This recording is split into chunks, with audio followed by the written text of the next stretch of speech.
السلام عليكم ورحمة الله وبركاته. كل سنة وحضراتكم طيبين. المدارس على الأبواب. نفكر طبعا في أكلات صحية لينا لو بتعاني من حساسية الجلوتين، أو لو حتى بتفكري في وجبة صحية جديدة لأولادك بطريقة مميزة. النهاردة هنعمل عيش الرز بطريقة سهلة جدا جدا. القمح بقى معدل وراثيا، فالأفيد منه الرز سواء لينا أو حتى لأي حد بيعاني من أي أمراض. هنعمله بطريقة حلوة جدا وبسيطة قوي بمكونين بس، اسهل طريقه ممكنه. وكمان هنعلي القيمه الغذائيه بتاعته، وهنضيف له حبه البركه على الوش، ممكن سمسم، وممكن كمان نحط خضار وزيتون على الوش كانها بيتزا. جدا الناس اللي بتعمل رجيم. بركه الله كده نصلي على الرسول عليه الصلاه والسلام ونبدا معانا. عندي هنا كوبايه ونص رز، حوالي 200 جرام. اغسلها كويس جدا وهضيف عليها كوبايه ميه، وهنقعها لمده 12 ساعه بالظبط من بالليل للصبح. عندي هنا كوبايه ونص رز، ضفت عليها كوبايه ميه، وهقلبهم بس وخلاص واسيبهم بقى.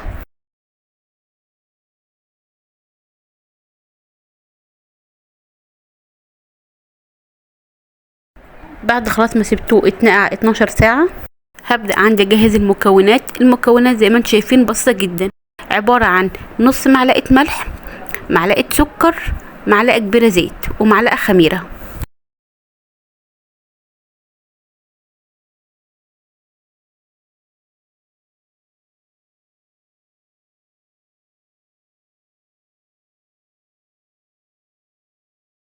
هنضيف المكونات كلها على بعض، وفي الخلاط هطحنها طحن ناعم جدا.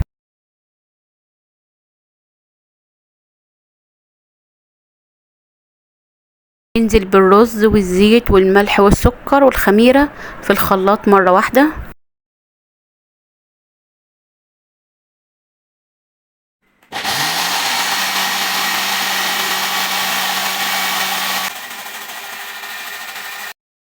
هنلاقيه اتفرم وناعم معانا بسهولة جدا.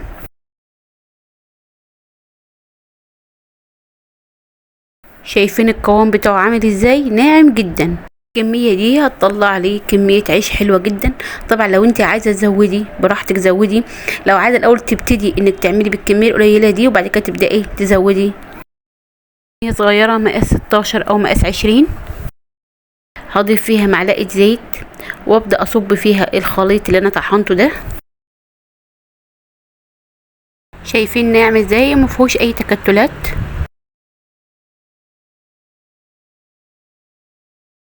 اهم حاجة ان احنا نغطيه ببلاستيك راب او ممكن فوطة نظيفة، ونسيبه حوالي من نص ساعة لساعة عشان تختمر كويس.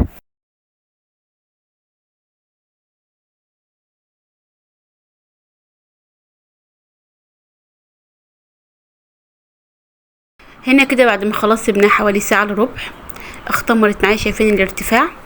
ممكن ازينها بحبة سمسم وحبة البركة، ممكن نضيف عليها جبنة وزيتون او خضار وكأنها بيتزا. في عندك طرق مختلفة كتير جدا، بس هنا كده دي الوصفة الرئيسية لو احنا عايزينها كعيش بس. ممكن كمان نضيف عليها بيض، وممكن دي اعملها في وصفة تانية ويبقى ارتفاعها عالي شوية كأنها كيكة رز. اخدت معايا في الفرن حوالي نص ساعة، ولو ما اتحمرتش معاك من على الوش ممكن نشغل الشوايه عشان تاخد لون. وشايفين ما شاء الله قطعتها وطلعت معايا بالجمال ده، شرايح رقيقه جدا متحمره من فوق ومن تحت. تقدري تاكليها ساده او تاكليها بجبنه او شوكولاته باي طريقه تعجبك. طبعا هي صحيه جدا وخاليه من الجلوتين، سواء بتعملي رجيم او لاي حد عنده حساسيه جلوتين. طب لو عجبكم الفيديو ما تنسوش الاشتراك في قناتي والشير واللايك لكل اللي بتحبوهم، ودمتم يا رب دايما بصحه وعافيه.